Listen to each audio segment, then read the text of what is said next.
बिहार के बाद अब छत्तीसगढ़ में भी वोटर लिस्ट का स्पेशल इंटेंसिव रिवीजन SIR शुरू हो गया है। रायपुर के दीनदयाल ऑडिटोरियम में 50 से ज्यादा शिक्षक दिन रात एक ही काम में लगे हैं। साल 2003 की वोटर लिस्ट को 2025 की लिस्ट से मिलाना।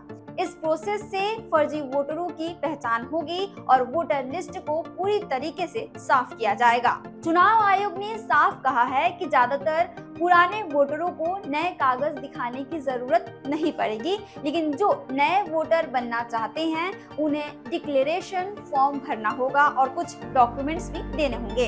यानी आने वाले चुनाव में अब वोटिंग पहले से ज्यादा ट्रांसपेरेंट सिस्टम और मजबूत होने वाली है। स्पेशल इंटेंसिव रिवीजन SIR का मतलब है वोटर लिस्ट की सफाई और अपडेट। जिनका निधन हो चुका है या जो दूसरे क्षेत्र चले गए हैं उनका नाम हटाना और जो 18 साल के हो गए हैं उनका नाम जोड़ना।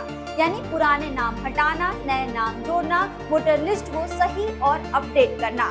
छत्तीसगढ़ से जुड़े और अपडेट्स के लिए आप देखते रहें वयम छत्तीसगढ़।